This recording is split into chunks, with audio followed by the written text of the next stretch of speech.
Good morning students. Study with Kamlesh में आपका स्वागत है। लास्ट क्लास में मैंने जो बताया था, इसमें जो ज्योग्राफी का पार्ट था उसमें बताया था मैंने ड्रेनेज सिस्टम के बारे में। तो आज मैं बताऊंगा जो हमारा जो तीसरा टॉपिक होगा, हमारा तीसरा चैप्टर होगा, वो है क्लाइमेट है। ठीक है, तो हम लोग इससे शुरू करने से पहले मैं बता दूं, ये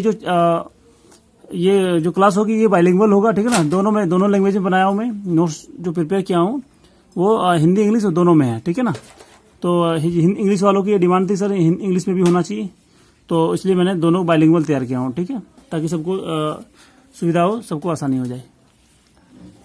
चलिए शुरू करते हैं आज की क्लास। देखिए क्या है, landform and the drainage are the two of the three basic elements that one learns about the natural environment of any area and third is the atmospheric condition. ठीक है ना, देखिए जो लैंडफॉर्म है, जो मैंने पहला चैप्टर बताया, मतलब फिजिकल फीचर्स ऑफ इंडिया, वो हमारा क्या हो गया, लैंडफॉर्म हो गया, मतलब भारत का भौतिक भूगोल। ठीक है ना, दूसरा क्या है, ड्रेनेज सिस्टम, मतलब अफवाह तंत्र। ठीक है ना, भारत का भौतिक स्वरूप, और दूसरा क्या होगा, ड्रेनेज सिस्टम, मतलब अफवाह तंत्र हो गया। ये दो क्या है, हमारा बेसिक्स है इसका। किसी भी नेचुरल इन्वायरमेंट का, प्राकृतिक पर्यावरण को जानने के लिए हमारे क्या, ये दोनों हमारे आधार है। ठीक है, ये चीज तो मैं नीचे में लिखा हूं। किसी क्षेत्र के प्राकृतिक पर्यावरण को समझने के लिए आवश्यक 3 मूल तत्वों में से 2 तत्व स्थलाकृति एवं अफवाह है, जबकि तीसरा तत्व क्या है, वायुमंडलीय अवस्था है। तो दो तत्व तो मैं बता चुका हूं। मतलब नेचुरल एनवायरनमेंट को समझने के लिए 3 चीजें चाहिए। पहला हो गया लैंडफॉर्म चाहिए, दूसरा ड्रेनेज सिस्टम चाहिए, तीसरा हो गया हमारा क्लाइमेट चाहिए। तो लैंडफॉर्म मैं बता चुका हूं, पहला chapter physical features of India, Bharat का भौतिक स्वरूप। दूसरा क्या, ड्रेनेज सिस्टम, ये भी मैं बता चुका हूं, अफवाह तंत्र। ठीक है, ये ड्रेनेज सिस्टम हिंदी में है, मैं कोशिश करूंगा इसको इंग्लिश में पूरा करूं। ठीक है, ये हो गया दूसरा। और जो तीसरा हमारा पार्ट है, हमारा क्लाइमेट है, वो क्लाइमेट में आज बताने वाला हूं। ठीक है, तो चलिए शुरू करते हैं क्लाइमेट वाला क्लास में। देखिए यहां से हमारा, तो क्लाइमेट का सबसे पहले जानते हैं कि क्लाइमेट का परिभाषा क्या है, उसका डेफिनेशन क्या है, वो हम लोग पहले क्लियर करते हैं। ठीक है, फिर हम लोग उसमें कंपेरिजन करेंगे कि जो क्लाइमेट, सीजन और वेदर में क्या अंतर है, मतलब जलवायु, ऋतु और मौसम में क्या अंतर है, तीनों में डिफरेंस करेंगे। ठीक है, देखिए क्लाइमेट क्या है, aggregate of average temperature, average atmospheric pressure and average humidity over minimum 50 years is called climate. ठीक है, हिंदी में क्या है कि न्यूनतम 50 वर्षों में औसत तापमान, औसत वायुदाब और औसत आर्द्रता का समग्र रूप क्या है, जलवायु है। ठीक है, तो आपको देखिए क्या निकालना है, 3 चीजें रखना है, average temperature, average atmospheric pressure और एवरेज ह्यूमिडिटी आपको निकालना है। देखिए मैंने यहाँ पे कोशिश किया हूं समझाने के लिए। देखिए यहाँ पे एवरेज टेम्परेचर मतलब क्या है, कम से कम हमारा कितना लेना है, 50 साल लेना है, 50 ईयर्स लेना है कम से कम। जैसे मान लीजिए कुछ एग्जांपल लेते हैं, मान लीजिए कि 1980 का जो एवरेज टेम्परेचर कितना है, 40 डिग्री है। ठीक है, 1981 का, 1981 का कितना हो जाएगा, मान लीजिए हम 37 मान लेते हैं, या कुछ भी हो सकता है, आप कुछ भी मान सकते हैं। 1982 का क्या हो गया, 38 डिग्री। इसी तरह से होते होते हमको कितना लेना है, कम से कम 50 साल लेना है। 50 से ज्यादा भी हो सकता है, 100 साल हो सकता है, 1000 साल हो सकता है, या फिर लाखों साल का हो सकता है। ठीक है ना, ये वाला चीज है। तो इसका लेना है और सबका क्या करना है, एवरेज निकालना है। जैसे टेम्परेचर हो गया, सबको मैंने ऐड कर दिया 50 साल का, और 50 से डिवाइड कर दिया, तो ये क्या हो गया, जितना हमारा कितना निकल गया, मान लीजिए 38 डिग्री, ये अप्रोक्स हम लोगों ने निकाल लिया मान के। ठीक है, तो ये क्या हो जाएगा हमारा जो एवरेज टेम्परेचर है, ये हमारा क्या है, एवरेज टेम्परेचर हो जाएगा कितना, 50 साल का होगा। ठीक है, ऐसे आपको निकालना है औसत तापमान। तो औसत तापमान इस तरह से निकल जाएगा। आप औसत निकालने के लिए क्या करता है, जितना वैल्यू होता है आपको उसको उतना से ऐड करने के बाद उसको क्या होता है, उससे उतना से डिवाइड करना पड़ता है एवरेज निकालने के लिए। तो ऐसे ही क्या निकल जाएगा, हमारा एवरेज टेम्परेचर निकल जाएगा। ठीक है, सेम हमको क्या निकालना है, वैसे एवरेज एटमॉस्फेरिक प्रेशर निकालना है। 50 साल का क्या निकालना है हम लोग का, एवरेज एटमॉस्फेरिक प्रेशर, मतलब औसत वायुदाब, औसत वायुदाब निकालना है। कितने साल का, 50 साल का। आपको पता होगा कि प्रेशर का जो यूनिट होता है वो क्या होता है, पास्कल होता है। ठीक है, तो मान लीजिए जो 1980 में क्या होगा, जो एटमॉस्फेयर का प्रेशर होगा, मान लीजिए 2 ATM होगा या 2 PA होगा, मतलब पास्कल होगा। ठीक है ना, ATM भी होता है, इसका यूनिट होता है प्रेशर का या दाब का, क्या होता है हमारा जो यूनिट होता है या इकाई होता है, वो क्या होता है हमारा, पास्कल भी होता है। ठीक है, अब 1980 में क्या है हमारा, मान लीजिए 2 ATM है या 2 पास्कल है, फिर 1981 में कुछ होगा, फिर 1982 का कुछ होगा, सबको जोड़ के क्या है हम लोग 50 से इसको डिवाइड कर देंगे, तो क्या निकल जाएगा हमारा, एवरेज एटमॉस्फेरिक प्रेशर, मतलब औसत वायु दाब निकल जाएगा। ठीक है, तो हमने 2 कंपोनेंट निकाल लिया। इसके बाद जो तीसरा है हमारा, क्या निकालना है, एवरेज ह्यूमिडिटी, मतलब औसत आर्द्रता। ये क्या होगा इसका हिंदी, औसत आर्द्रता। ये होगा औसत आर्द्रता। तो औसत आर्द्रता भी ऐसे निकालना है 50 सालों का। तो औसत आर्द्रता क्या होता है, इसका यूनिट हमारा क्या होता है, ग्राम पर मीटर क्यूब। मतलब 1 मीटर क्यूब हवा में जितना मॉइस्चर होता है, मतलब वायु जलवाष्प होता है, उसे क्या कहा जाता है, हमारा आर्द्रता कहा जाता है। तो इसको आर्द्रता को यदि डिफाइन करना है तो क्या होगा, वायु में मौजूद जलवाष्प की मात्रा को आर्द्रता कहा जाता है। इंग्लिश में क्या होगा, water vapour present in the air is called humidity. ठीक है, ये तो जो हमारा वेपर के फॉर्म में जो एयर में जो मॉइस्चर होता है उसी को क्या कहता है हमारा, वो ह्यूमिडिटी का पार्ट होगा। ठीक है, तो मान लीजिए हमारा इसका यूनिट क्या है हमारा मापने का, ग्राम पर मीटर क्यूब है। 1 मीटर क्यूब में कितना ग्राम हमारा वाटर होगा। ठीक है ना, मतलब 1 मीटर क्यूब जो एयर होगा उसमें कितना ग्राम, मान लीजिए हमारा ये वाटर वेपर होगा। ठीक है, तो मान लीजिए 1980 में जो हमारा वाटर वेपर है, मान लेते हैं कुछ भी कि 5 ग्राम पर मीटर क्यूब है। ठीक है, कितना, 5 ग्राम पर मीटर क्यूब। इसी तरह 1981 में भी कुछ होगा 4 ग्राम मीटर क्यूब। फिर मान लीजिए हमारा 1982 में उसका भी कुछ होगा। इस तरह सबका निकालने के बाद क्या होगा, उसका भी हम लोग जोड़ लेंगे और उसको 50 से डिवाइड कर देंगे, तो क्या हो जाएगा, हमारा एवरेज निकल जाएगा। ठीक है, इस तरह से हम लोग क्या हो गया, ये तीनों का एग्रीगेट हो गया, मतलब एवरेज टेम्परेचर। देखिए अभी बताया था मैंने, average temperature, average atmospheric pressure और एवरेज ह्यूमिडिटी, ये तीनों हो गया। मतलब औसत तापमान, औसत वायुदाब और औसत आर्द्रता, तीनों का मिला दे तो क्या हो जाता है हमारा, वो टेम्परेचर बन जाता है, ये हमारा क्लाइमेट बन जाता है। ठीक है, इसीलिए डेफिनेशन में क्या लिखाया हूँ, aggregate of average temperature, average atmospheric pressure and average humidity over minimum 50 year is called climate. ठीक है ना, तो ये जो 50 साल है ये साइंटिस्ट लोगों का मानना है, हम लोगों ने ऐसा अपने से नहीं कर सकते हैं कुछ। ठीक है ना, उन लोगों ने क्या कम से कम 50 साल होना चाहिए। ठीक है ना, तभी जाके जलवायु परिवर्तन होती है। तो ये हो गया हमारा परिभाषा हो गया। अब सेम चीज क्या करना है हमको, सीजन का और वेदर का परिभाषा करना है। ठीक है, अब देखिए जलवायु जो होता है, जलवायु जो एरिया और टाइम के रिस्पेक्ट में क्या होता है, एक बहुत बड़ा होता है। मतलब जलवायु परिवर्तन जब भी होगा एक बड़े क्षेत्र में होगा तो पूरे कॉन्टिनेंट का होगा या फिर पूरे विश्व का होगा। ठीक है, तो इसलिए क्या हो गया, एक जलवायु एरिया वाइज क्या है, एक ब्रॉड कॉन्सेप्ट हो गया। ठीक है, मतलब एक विस्तृत अवधारणा हो गया। और दूसरा क्या, टाइम भी इसका 50 साल कम नहीं होता है, कम से कम 50 साल हो गया, तो टाइम के रिस्पेक्ट में भी एक बहुत बड़ा चीज हो गया। इसीलिए क्या है, एक विस्तृत अवधारणा है, एक बड़ा कॉन्सेप्ट है। ठीक है, देखिए it is a broad concept या broader concept in terms of area and time, क्षेत्र एवं समय के परिप्रेक्ष्य में यह एक विस्तृत अवधारणा है। ठीक है, ये मैं बता चुका हूं। ठीक है ना, कैसे हो गया, क्योंकि इसका एरिया को क्या होता है, एरिया होता है तो जलवायु परिवर्तन जब भी होता है तो पूरा कॉन्टिनेंट का होगा या फिर जनरली क्या होता है हमारा पूरा विश्व का ही होता है जलवायु परिवर्तन। ठीक है, टाइम वाइज कम से कम 50 साल होना चाहिए, ये बहुत बड़ा समय होता है। तो इसलिए क्या है हमारा, ये एक तरफ से एक ब्रॉड कॉन्सेप्ट है, ये ध्यान देना है, क्या है हमारा ब्रॉड कॉन्सेप्ट है। ठीक है, अब आते हैं हम लोग अगला जो हमारा डेफिनेशन है, अगला है सीजन का। तो सीजन में देखिए हम लोग क्या करना है, सीजन में डिफाइन करने के लिए सेम चीज वही रखना है, सब वही कंपोनेंट होता है, सीजन, वेदर और हमारा क्लाइमेट, तीनों कंपोनेंट होता है। तीनों में टेम्परेचर होगा, तीनों में हमारा प्रेशर होगा और तीनों में हमारा क्या होगा, ह्यूमिडिटी होगा। लेकिन अंतर सिर्फ क्या हो जाएगा, टाइम का हो जाएगा। टाइम क्या है, देखिए उसमें सालों का गैप लिए थे कि सालों में जब परिवर्तन होगा तो क्या होगा हमारा वो क्लाइमेट होगा। लेकिन जल्दी मान लीजिए कुछ महीनों में यदि ये सब चेंज हो रहा है, ठीक है ना, तो वो क्या होगा, हमारा सीजन होगा। ठीक है, देखिए यहाँ पे aggregate of average temperature, average atmospheric pressure and average humidity over few months is called season. ठीक है, कुछ महीनों में औसत तापमान, औसत वायुदाब और औसत आर्द्रता का समग्र रूप ऋतु है। जैसे मान लीजिए कि सेम चीज वैसे ही करना, ठीक है, लेकिन महीनों का लेना है। एक महीना में जैसे क्या होता है, 2 या 3 महीने का क्या होता है हमारा सीजन होता है हमारा। ठीक है, ये अलग अलग होता है, तो आपको ये देख लेना ध्यान से। ठीक है, तो जब 2-2 महीने का क्या होता है हमारा ऋतु होता है। ठीक है, अब सेम चीज करना, क्या वेदर में आ जाओ। वेदर में क्या होगा हमारा, वेदर में देखिए जो मंथ्स वाइज क्या हो गया हमारा सीजन हो गया, लेकिन जब डेज या वीक्स की बेसिस पे क्या होगा, चेंजेस हो रहा है, तो वो क्या होगा, वेदर होगा। क्या होगा डेफिनेशन है इसका, aggregate of average temperature, average atmospheric pressure and average humidity over few days और वीक्स, फ्यू डेज और फ्यू वीक्स। ये कंडीशन है आपको। क्या कंडीशन है, कुछ दिन और या कुछ सप्ताह में यदि परिवर्तन हो रहा है या मेजर करते हैं हम लोग, तो वो क्या होगा हमारा, ये सीजन होगा, सॉरी वेदर होगा। ठीक है ना।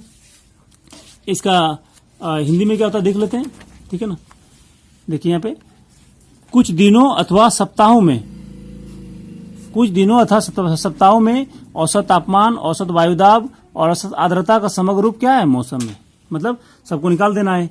ये एक सप्ताह का क्या है, एवरेज टेम्परेचर क्या होगा, एक सप्ताह का हमारा क्या है, एवरेज प्रेशर, एटमॉस्फेरिक प्रेशर क्या होगा, एक सप्ताह का हमारा एवरेज ह्यूमिडिटी क्या होगा। तीनों को मिला देते हैं तो क्या बन जाएगा, हमारा वेदर हो जाएगा। ठीक है। और एवरेज जो वेदर है, ये सिर्फ न सिर्फ दिन के अनुसार चेंज होता है और सप्ताह के अनुसार चेंज होता है, साथ ही साथ क्या होता है, ये एक ही दिन में भी क्या होता है ना, कुछ घंटों में ही चेंज होता है। ठीक है। तो इसका मतलब क्या होगा, एक बहुत छोटा कॉन्सेप्ट है। तो ये क्या हो गया, देखिए इसका अगला अल्टरनेटिव डेफिनेशन दिया होगा। ठीक है ना। वेदर यहां पे दिया होगा, देखिए weather refers to the state of the atmosphere over an small area at any point of time. ठीक है ना। मतलब किसी क्षेत्र विशेष में। ठीक है ना। ये क्या बताता है, इसमें इसका हिंदी में लिख दिया हूं, यहाँ पे देख सकते हैं। यहाँ पे देखिए, मौसम एक क्षेत्र, एक विशेष समय में एक क्षेत्र के वायुमंडल की अवस्था को बताता है। ठीक है ना। मतलब क्या है, एक कोई खास क्षेत्र में, एक कोई पर्टिकुलर जगह में, किसी पॉइंट ऑफ टाइम में, जैसे 12 बजे उस समय का टेम्परेचर क्या है, 12 बजे में उस समय का ह्यूमिडिटी क्या है, 12 बजे मान लीजिए उस समय का एटमॉस्फेरिक प्रेशर क्या है, तो क्या होगा, वो उसको मौसम कहलाता है। तो मौसम एक छोटा कंसेप्ट हो गया।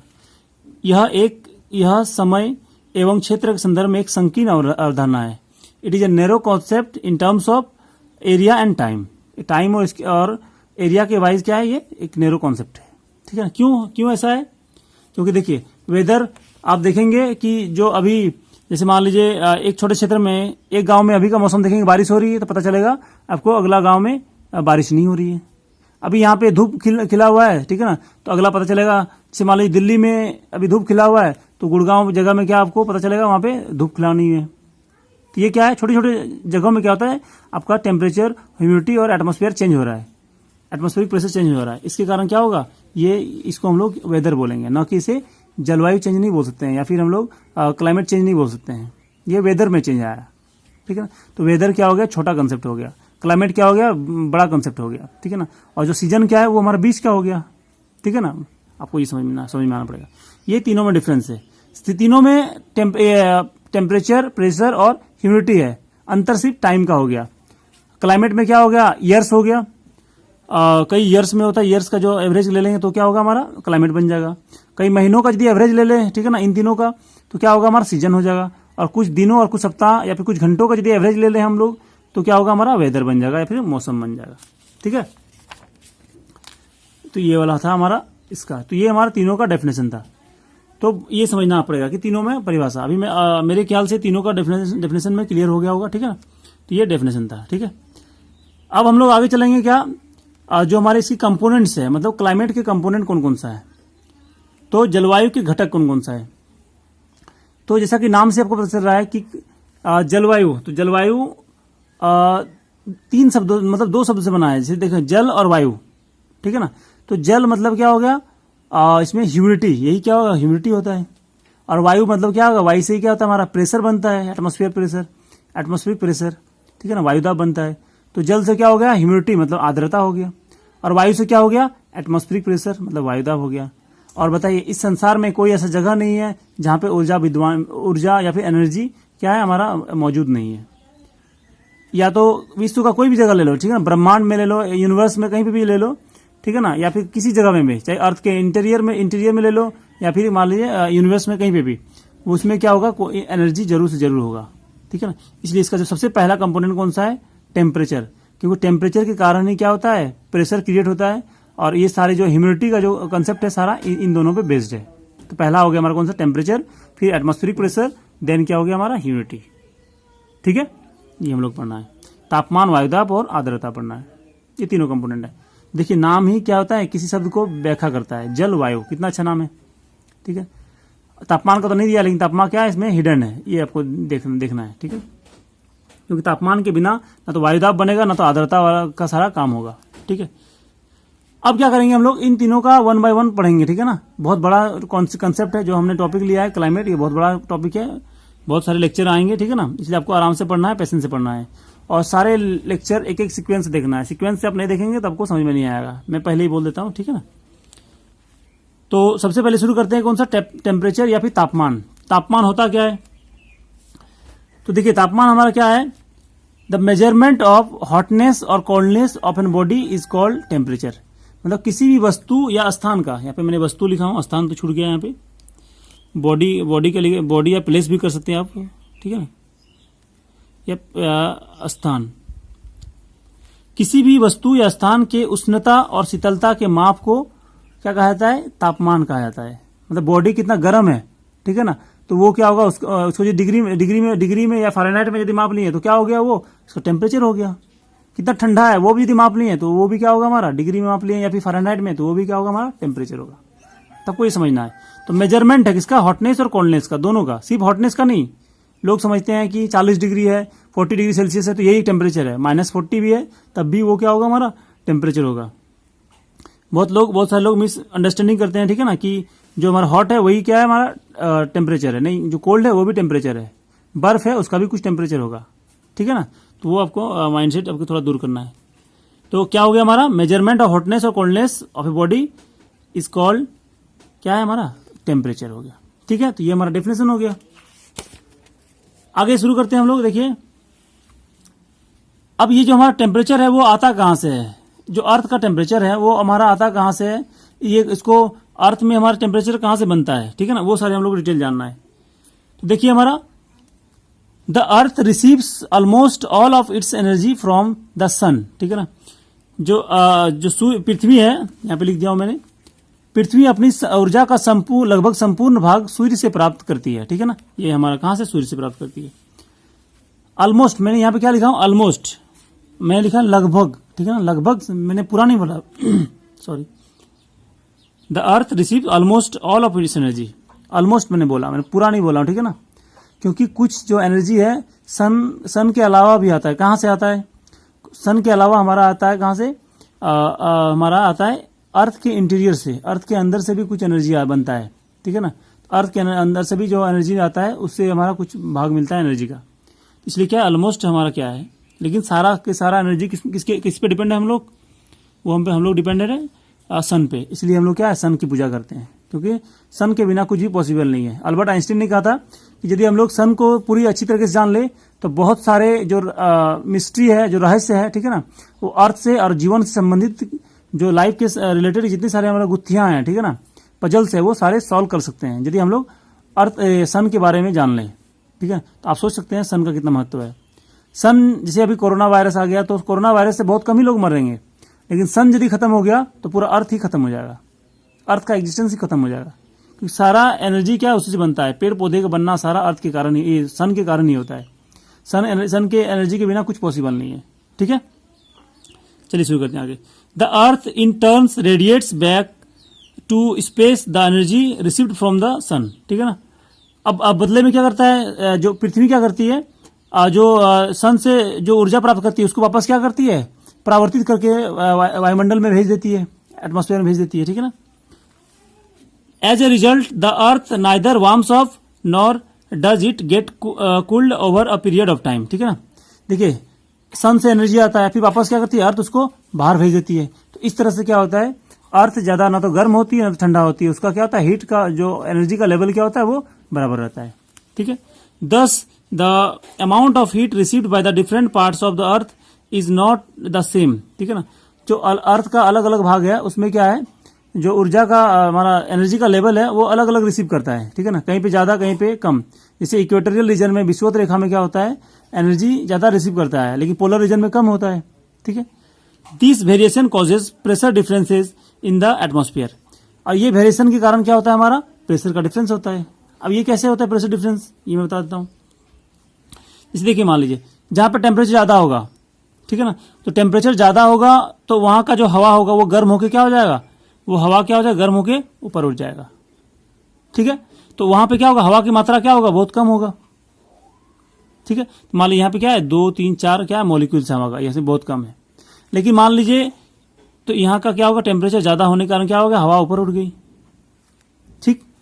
अब मान लीजिए यहाँ का टेम्परेचर क्या है, कम है, तो यहाँ का टेम्परेचर कम होगा तो यहाँ पे मॉलिक्यूल्स क्या हो गए, उसमें एनर्जी क्या होगी, कम होगी, तो कम होगी तो सारे मॉलिक्यूल्स क्या होगा, यहाँ पे बैठे होंगे, ठीक है। और वो क्योंकि एनर्जी कम होगा तो वो क्या होगा, सारा एनर्जी नहीं है तो सारा बैठा हुआ रहेगा। बताइए यहाँ पे ज्यादा हवा है, यहाँ पे कम हवा है, तो बताइए इसके कारण क्या हो गया, जहां ज्यादा हवा होगा उसी को बोला जाता है हमारा हाई प्रेशर या फिर उच्च वायु दाब बोला जाता है, और जहां कम हवा होता है उसे क्या बोला जाता है, लो प्रेशर बोला जाता है, ठीक है। अब बताइए हवा कहां से बहती है, कोई भी चीज है जो हमेशा हाई टू लो की ओर बहती है, इस तरह से हाई से लो की ओर बहती है, तो इस तरह से प्रेशर क्रिएट होता है। और टेम्परेचर का डिफरेंस के कारण क्या होता है, प्रेशर डिफरेंस क्रिएट होता है, और इसी से क्या होती है, हवा बहती है। और टेम्परेचर ना होता तो हवा भी नहीं होता, ठीक है ना। तो सूर्य देवता पे ही एक तरफ से बोल सकते हैं पवन देवता निर्भर है, ठीक है ना। तो आपको देखिए अध्यात्म समझ में आ जाएगा, ठीक है। This leads to transfer of heat from one region to another region by winds, ठीक है। अब बताइए जब हवा यहां से यहां आएगी तो अपने साथ ऊर्जा भी क्या होता है, ट्रांसफर करती है। तो ये मैंने जनरल प्रोसेस बताया, ठीक है ना। हिंदी में तो बता चुका हूं, पृथ्वी अपनी ऊर्जा का लगभग संपूर्ण भाग सूर्य से प्राप्त करती है, ठीक है। इसके बदले में पृथ्वी क्या है, सूर्य से प्राप्त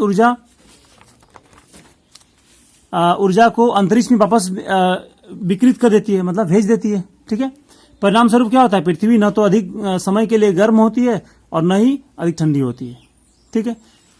अतः हम पाते हैं कि पृथ्वी के अलग अलग भागों में प्राप्त ताप की मात्रा समान नहीं होती है। मैंने बताया विषुवत रेखा में क्या टेम्परेचर ज्यादा होता है और पोलर रीजन में क्या होता है, ध्रुवीय क्षेत्र में टेम्परेचर कम होता है। इसी भिन्नता का कारण क्या होता है, वायुमंडल में दाब की भिन्नता होती है। तो क्या होता है, इसी टेम्परेचर डिफरेंस के कारण क्या होता है, वायुदाब में अंतर होता है, और वायुदाब में अंतर होने के कारण क्या होता है, उसे अभी मैंने समझाया थोड़ी देर पहले, कारण जो हमारा क्या होता है, ताप का हस्तांतरण होता है। मतलब एक स्थान से दूसरे स्थान हवा के बहने के कारण क्या होता है, हवा अपने साथ साथ क्या होती है, ऊर्जा का भी क्या होती है, ट्रांसफर करती है, हस्तांतरण करती है, ठीक है। इस तरह से क्या होता है, पूरा पृथ्वी पे ऊर्जा क्या होती है, बराबर हो जाती है, ठीक है। ये तो हमारा, तो अब हम लोग को देखना है कि लोग का अगला टॉपिक है सोलर रेडिएशन, ठीक है। हिंदी में है सौरिक विकिरण, नाम से स्पष्ट है सौरिक विकिरण है। सोलर क्या होता है, सोलर मतलब सन हो गया, ठीक है ना। तो सौरिक विकिरण में जो सूर्य से जो विकिरण आती है वो क्या हो गया, सौरिक विकिरण हो जाएगा, ठीक।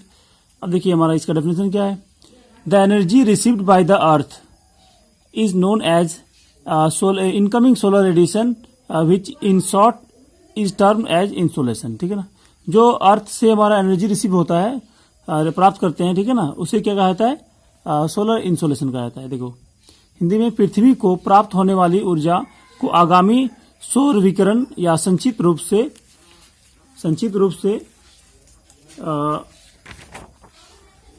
से सूर्यातप कहा जाता है, ठीक है ना। देखिए यहाँ पे ये हमारा अर्थ है, ठीक है ना, ये हमारा सन है, मान लीजिए यहाँ से क्या आ रही है हमारा, ये हमारा सनरेज आ रही है। तो जितनी मात्रा में, जितनी अमाउंट में अर्थ रिसीव करती है, ठीक है, एनर्जी सन से, वो क्या हो जाएगा, हमारा इंसोलेशन होगा या फिर सूर्यातप होगा, ठीक है। अब देखिए जब सन से ये एनर्जी आती है, ठीक है ना, तो वेव्स के फॉर्म में आती है, तरंग के फॉर्म में आती है, तरंग के रूप में आती है। और ये जो तरंग होता है वो क्या होता है, शॉर्ट वेव होता है, लघु तरंग होता है, ठीक है। लघु तरंग आप देख सकते हैं, ये वाला ये है लघु तरंग वाला, जिसके बीच क्या होता है, दो क्रस्ट के बीच या दो ट्रफ के बीच, ठीक है ना। हिंदी में तो नहीं पता मुझे, लेकिन ये इसमें देख लीजिए, मैं बना दे रहा हूं फिगर में। यहाँ पे जैसे ये मान लीजिए तरंग है हमारा, ठीक है, ये हमारा क्या तरंग है। तो ये जो दो उभरा वाला, ये दो जो हमारा है, तो इन दोनों के बीच डिस्टेंस, या फिर जो नीचे वाला पोर्शन है, लोएस्ट पार्ट है, इन दोनों के बीच डिस्टेंस जितना ज्यादा होगा, ठीक है ना, वो उतना क्या होगा, वो दीर्घ तरंग होगा या लॉन्ग वेव होगा। और जितना कम होगा, इसी मान लीजिए इसके बीच डिस्टेंस कम होने लगा, ऐसे डिस्टेंस कम हो रहा था, ये क्या होगा, लघु तरंग होगा इसकी तुलना में, ठीक है। तो इसके बीच क्या आना चाहिए, दो ट्रफ और दो क्रस्ट के बीच, ठीक है ना। तो ये जो दो उभरा वाला क्षेत्र है, इनके बीच डिस्टेंस यदि कम हो गया तो लघु तरंग हो जाएगा। इसके बीच डिस्टेंस बढ़ने लगा तो क्या हो जाएगा, वो दीर्घ तरंग होगा। ठीक है, तो ये जो वेव्स आती है वो किस रूप में आती है, शॉर्ट वेव में। और शॉर्ट वेव का मतलब क्या होता है, उसमें एनर्जी बहुत ज्यादा है। ठीक है, बहुत नजदीक है ना, इसका मतलब क्या है, एनर्जी इसमें ज्यादा होगा। ये देखिए बहुत दूर है, ठीक है, इसलिए इसमें क्या होगा, एनर्जी कम है। कि ये क्या है, लॉन्ग वेव है हमारा। ठीक है, तो जब एनर्जी आती है तो क्या होता है, शॉर्ट वेव में आती है, लेकिन अर्थ के सरफेस से हिट करने के बाद, टकराने के बाद क्या होता है, ये वापस जब जाती है तब ये किस फॉर्म में आती है, लॉन्ग वेव में आती है। अब बताइए, आते समय क्या होता है, इसका शॉर्ट वेव होने के कारण क्या होता है, इसका एनर्जी क्या होता है, ज्यादा होता है। एनर्जी किसी का भी ज्यादा हो, उसे पकड़ना क्या मुश्किल होता है। इसलिए क्या होता है, एटमॉस्फेयर के मॉलिक्यूल्स इसको एब्जॉर्ब नहीं कर पाता है। लेकिन जब वापस जाता है, ठीक है ना, जब शॉर्ट वेव के रूप में, तो एनर्जी कम हो जाती है, तो इसे एटमॉस्फेयर एब्जॉर्ब कर लेता है। इसी कारण है कि हमारा जो सन से जो आने वाले रेज है, उससे हमारा एटमॉस्फेयर गर्म नहीं होता है। वापस जो रेज आती है टकराने के बाद, उससे हमारा एटमॉस्फेयर हमारा गर्म होता है। इसलिए क्या है, हमारा जो हमें सबसे पहले कौन सा होगा, निचला वाला लेयर गर्म होगा, फिर ऊपर वाला, फिर इस तरह से होते हुए सबसे ऊपर वाला लास्ट में गर्म होता है। ये गलत धारणा है कि सबसे सन के सबसे नजदीक होने पे क्या होगा, जल्दी गर्म होगा। ये गलत है, ठीक है ना, ऐसा नहीं होता है। जो ये वेव आती है, ठीक है ना, इसको इंसोलेशन कहा जाता है। जो टकरा के वापस जाती है, इसे टेरिस्टेरियल वेव कहा जाता है। हिंदी में जो आती है सन से, उसको बोला जाता है हमारा सूर्यताप। और जो टकरा के वापस जाती है, उसे कहा जाता है कौन सा, पार्थिव विकिरण। मतलब पृथ्वी से टकरा के गई, इसलिए क्या हो गया, पार्थिव विकिरण हो गया। ठीक है, तो अब देखना है हम लोगों को, जो अगला टॉपिक है हमारा, कि जो इंसोलेशन है या सूर्यताप है, वो अर्थ में किस तरह से प्राप्त होता है, कितनी मात्रा में प्राप्त होता है, और उसके जो चेंजेस होने के पीछे कारण क्या है, वो सारे हम लोगों को एक बार देखना है। ठीक है, तो variability of insolation at the surface of the earth, पृथ्वी की सतह पर सूर्यताप में भिन्नता। ठीक है ना, सरफेस में क्या होता है, कितनी मात्रा में पाया जाता है और किस कारण से उसका वेरिएशन होता है। ठीक है, देखिए, सूर्यताप की तीव्रता की मात्रा प्रतिदिन, हर मौसम, प्रतिवर्ष परिवर्तन होते रहता है। सूर्यताप में होने वाला भिन्नता के कारक है the amount and the intensity of insolation vary during a day, in a season और इन अ ईयर। ठीक है ना, the factors that cause this variation in insolation are. ठीक है ना, जो इंसोलेशन में हमारा क्या होता है, वो डेली चेंजेस आता है, हर मौसम में आता है। विंटर में अलग होता है आपको, और समर में अलग होगा, हर वर्ष आएगा, हर वर्ष क्या होता है, अलग अलग होता है। ठीक है, तो ऐसा चेंजेस क्यों होते हैं, वो सारे हम लोगों को फैक्टर पढ़ना है। तो कौन कौन से फैक्टर है, कौन कौन से कारक है जो इसके चेंजेस आते हैं। ठीक है ना, चलिए शुरू करते हैं। आज पहला हम लोग का देखिए, पहला कारण हम लोग जानना है, the rotation of the earth on its axis and revolution around the sun. ठीक है ना, पहला कारण क्या है कि पृथ्वी का अपने एक्सिस के चारों ओर घूमना। ठीक है ना, तो देखिए ये वाला फोटो मैंने बनाया यहाँ पे, ये हमारा क्या है, अर्थ है। ठीक है ना, ये इक्वेटर है, ये अर्थ का क्या है, हमारा एक्सिस है, ये मतलब अक्ष है। ये उत्तरी ध्रुव नॉर्थ पोल, ये साउथ पोल है हमारा। ठीक है, और ये क्या, ये जो हमारा 90 डिग्री है, नॉर्मल है। तो ये हमारा लगभग 23.5 डिग्री क्या है, 90, ये हमारा नॉर्मल से एक्सिस क्या है, ये हमारा जो पृथ्वी का एक्सिस है वो 23.5 डिग्री झुका हुआ है, इंक्लाइंड है। ठीक है ना, ये देखिए, अब ये रोटेशन के कारण क्या होता है, अर्थ के सरफेस में अलग अलग जगह पे अलग अलग टेम्परेचर होता है। ठीक है ना, तो ये मैं आपको कारण आगे एक्सप्लेन करूंगा, इसका इंक्लिनेशन वाला।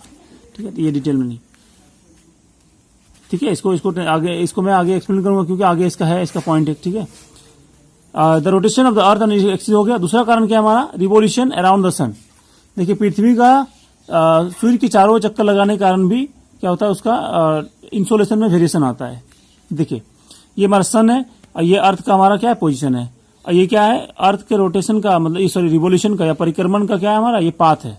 इसका पाथ कैसा है हमारा, इलिप्टिकल है, दीर्घ वृत्ताकार पाथ है। ठीक है ना, मतलब गोल नहीं है। ठीक है ना, दो साइड आपको ज्यादा मिलेगा, इधर वाले कम, इधर वाले ज्यादा। उसमें भी क्या है, दो साइड में से एक साइड में ज्यादा। ठीक है ना, तो यहाँ से यहाँ तक का डिस्टेंस कितना है, 152 मिलियन किलोमीटर, मतलब 15 करोड़ 20 लाख किलोमीटर है। इधर कितना है, 147 मिलियन किलोमीटर, मतलब 14 करोड़ 70 लाख किलोमीटर है यहाँ पे। ठीक है, अब देखिए यहाँ का डिस्टेंस ज्यादा है। ठीक है ना, तो ऐसा स्थिति कब होता है, जब अर्थ सन से क्या सबसे अधिक दूरी में रहता है। इस स्थिति को क्या कहा जाता है, एपीहेलियन और अपसोर कहा जाता है। ये 4 जुलाई के पास होता है ऐसा। और जो सबसे नजदीक होता है वो 3 जनवरी के समय आता है। और इस पोजीशन को क्या कहा जाता है, इस स्थिति को पेरिहिलियन या फिर उपसोर कहा जाता है, ठीक है ना। तो एपिहिलियन के दौरान सबसे दूर में रहता है और पेरिहिलियन के दौरान सबसे नजदीक में। पी से पेरी मतलब पास हो गया, ऐसे याद रखना है, पेरिहिलियन या पास। अब देखिए सबसे नजदीक होगा उसी समय क्या होगा, सन की एनर्जी सबसे ज्यादा पड़ेगा यहाँ पे, और सबसे दूर होगा उस समय सन की एनर्जी क्या होगा, कम होगा।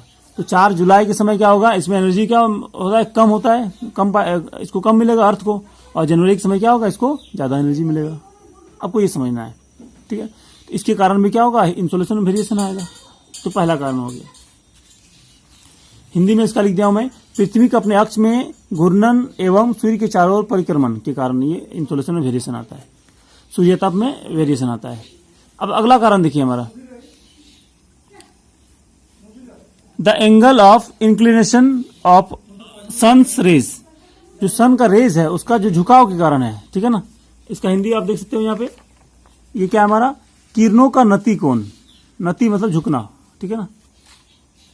This depends on the latitude of a place.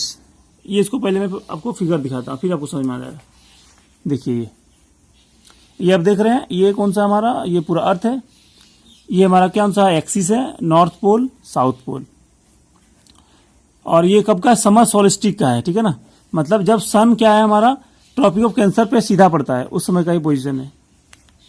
देखिए ये हमारा जो इधर से आ रही है सनरेज आ रही है, जब इसका लाइट देखेंगे तो पता क्या चल रहा है कि सारे इसमें अलग अलग एंगल से पृथ्वी के सरफेस में टकरा रही है। देखिए इक्वेटर में ये लगभग 66.5 डिग्री से एंगल बना रही है, ठीक है। ट्रॉपिक ऑफ कैंसर में अभी क्या है, 90 डिग्री का बना रही है, ठीक है। और ये जो हमारा इससे ये लोअर लैटिट्यूड से ऊपर की ओर बढ़ेंगे तो एंगल क्या होगा, धीरे धीरे घट रहा है। देखिए ये हमारा आर्कटिक सर्कल है, 66.5 डिग्री को आर्कटिक सर्कल कहा जाता है, या आर्कटिक वृत्त कहा जाता है। इसमें कितना बन रहा है, 47 डिग्री बन रहा है। इसके ऊपर हमारा उत्तरी ध्रुव में कितना बन रहा है, 23.5 डिग्री बन रहा है।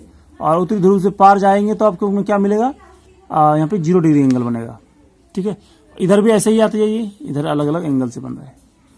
तो अलग अलग एंगल के होने के कारण इसका क्या प्रभाव पड़ेगा ये देखना है हम लोग, ठीक है। अच्छा देखिए एंगल जब 90 डिग्री होगा तो इसका मतलब क्या होगा कि जो उसका किरण होगा, जैसे देखिए कोई चीज को सीधे इस तरह से मान लीजिए, मैं आपको दिखाता हूं अभी, ठीक है ना। थोड़ा सा जब मान लीजिए टॉर्च को आप इस तरह से सीधा रखते हैं, ठीक है ना।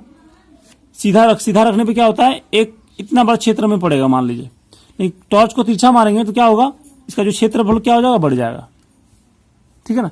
जब 90 डिग्री हमारा ये एंगल होता है तो क्या होता है, किसी खास क्षेत्र में, एक छोटे क्षेत्र में पड़ता है उसका लाइट, तो क्या होता है, लाइट का डिस्ट्रीब्यूशन नहीं होता है। इससे क्या होता है, उसमें एनर्जी ज्यादा प्राप्त करता है। लेकिन जब लाइट तिरछी पड़ती है ना तो उसका क्या होता है, ये आप यहाँ पे देख सकते हैं, ये इसका लाइट क्या फैल जा रहा है, फैलने के कारण डिस्ट्रीब्यूट हो गया। डिस्ट्रीब्यूट होने के कारण क्या हो गया, इसकी एनर्जी क्या हो जाएगी, ये बढ़ जाती है। अब इसके कारण क्या होगा, वहां पे जो टेम्परेचर क्या होगा, कम होगा, ठीक है। तो जहां एंगल ज्यादा बनेगा वहां पे क्या होगा, आपको टेम्परेचर ज्यादा मिलेगा। जहां एंगल कम बनेगा वहां पे टेम्परेचर क्या होगा, कम होगा। ये ध्यान देना है आपको, ठीक है। ये चीज को एक्सप्लेन किया हूं मैं यहाँ पे, आप इसके बाद देख लीजिए इस नोट्स में। कहाँ गया,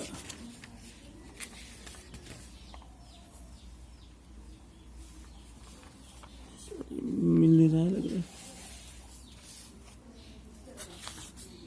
ठीक है। देखिए यहाँ पे, ठीक है। This depends on the latitude of a place, किसी प्लेस का क्या है, अक्षांश पर निर्भर करता है।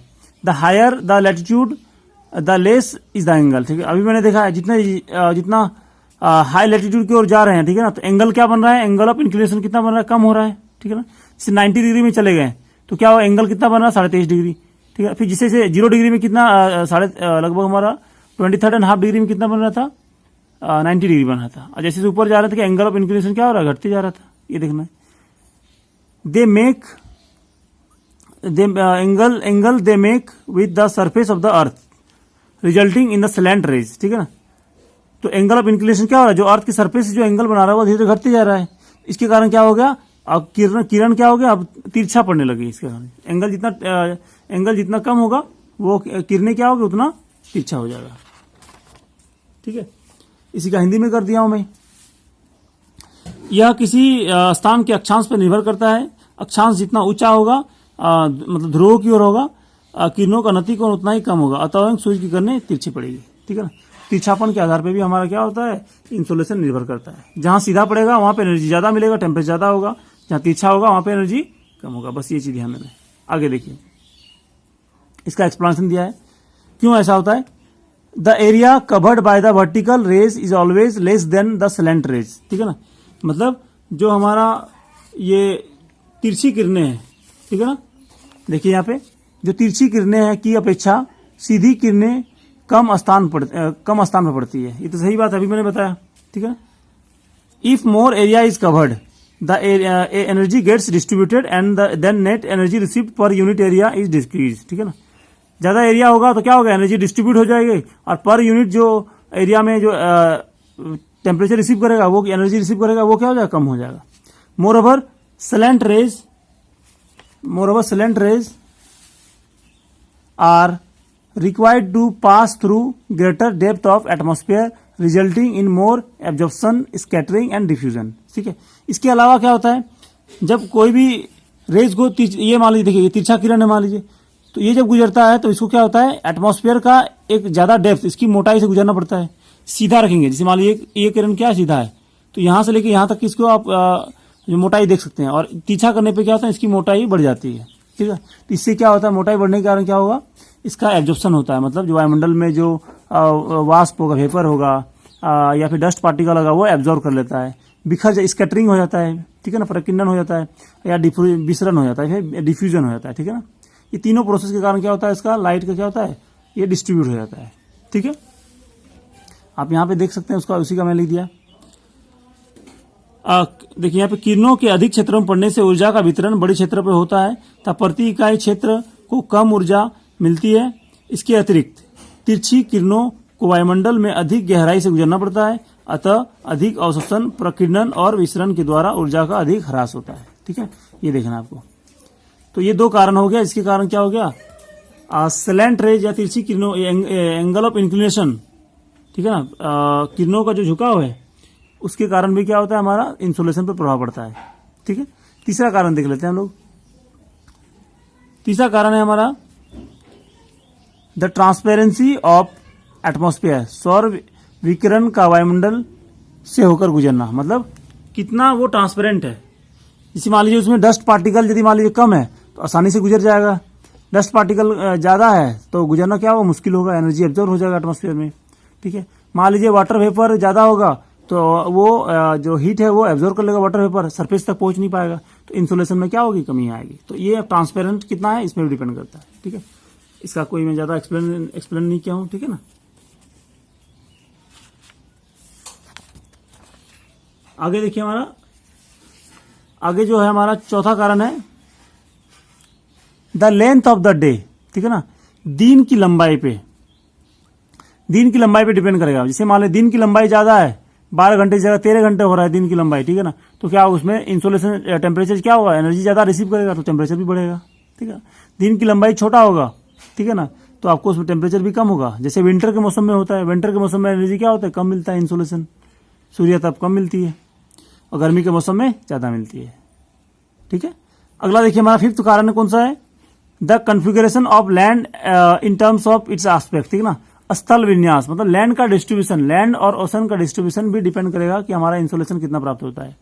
जैसे मान लीजिए हमारा कि मान लीजिए जहां टेम्परेचर लैंड ज्यादा है और ओशन या फिर वाटर बॉडीज कम है, ठीक है ना, वहां पे टेम्परेचर ज्यादा होगा।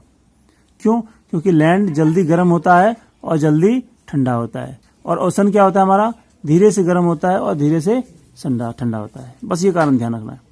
तो इसी कारण क्या होगा, जल्दी गर्म हो जाता है लैंड। ठीक है, अब इसी देखिए 0 डिग्री के नॉर्थ में, मतलब नॉर्दर्न हेमिस्फीयर में क्या होगा, हमारा लैंड की मात्रा ज्यादा है और ओशन की मात्रा कम है, मतलब वाटर की मात्रा कम है। और सदर्न हेमिस्फीयर में, दक्षिणी गोलार्ध में, उत्तरी गोलार्ध में तो जमीन ज्यादा है, और दक्षिणी गोलार्ध में क्या है, हमारा जमीन की तुलना में वाटर ज्यादा है। तो इसके कारण देखेंगे उत्तरी गोलार्ध का या नॉर्दर्न हेमिस्फीयर का टेम्परेचर ज्यादा होता है और दक्षिणी गोलार्ध का टेम्परेचर क्या होता है, हमारा कम होता है। ठीक है, तो ये इतने सारे 5 कारण हैं जो इंसोलेशन, हमारा जो सूर्य ताप जो है, सन से जो हमारा आने वाला एनर्जी जो सरफेस रिसीव करती है, ठीक है ना, वो इन फैक्टर्स पे डिपेंड करता है। ठीक है, तो ये हो गया हमारा इंसोलेशन वाला चेंजेस क्यों होते हैं, ये कारण। अब हम लोग को देखना है कि डिस्ट्रीब्यूशन ऑफ हमारा एनर्जी, डिस्ट्रीब्यूशन या फिर टेम्परेचर, ये देखना है। ठीक है, तो आज तो बहुत वीडियो लंबी हो जाएगी, ठीक है ना। अगली वीडियो में बताऊंगा आपको डिस्ट्रीब्यूशन ऑफ टेम्परेचर, तो उसमें बताऊंगा कि कौन कौन सा हमारा डिस्ट्रीब्यूशन है। जैसे मान लीजिए नॉर्मल लैप्स रेट बताऊंगा मैं, ठीक है ना, नीचे से ऊपर बढ़ने पर टेम्परेचर कैसा होता है, ठीक है ना। लैटिट्यूड वाइज अक्षांश, एक अक्षांश से दूसरे अक्षांश जाने पर टेम्परेचर कैसा होता है, सारा मैं इसमें एक्सप्लेन करने वाला हूँ। ठीक है ना, आप क्लास रेगुलर देखते रहिए, कंटिन्यूस देखते रहिए, ठीक है ना। हर एक वीडियो में बताऊंगा, एक एक चीज पूरा सीक्वेंस में है, एक भी चीज छूटने वाली नहीं है। ठीक है ना, देखिए अगला जो मैं बताने वाला हूँ, इसके बाद टेम्परेचर के बाद जो डिस्ट्रीब्यूशन होने के बाद वो हो जाएगा हमारा, मैं बताऊंगा प्रेशर। प्रेशर में आ जाएंगे कौन सा, हमारा विंड्स आएंगी, ठीक है ना, साइक्लोन्स वगैरह सारे आ जाएंगे उसमें। ठीक है, फिर मैं बताऊंगा लास्ट में ह्यूमिडिटी, और फिर लास्ट में कवर करूंगा फिर मानसून और इंडिया का क्लाइमेट जो है वो। ठीक है, ये वाला चीज। आज फिलहाल इतना रखता हूँ। थैंक यू, धन्यवाद।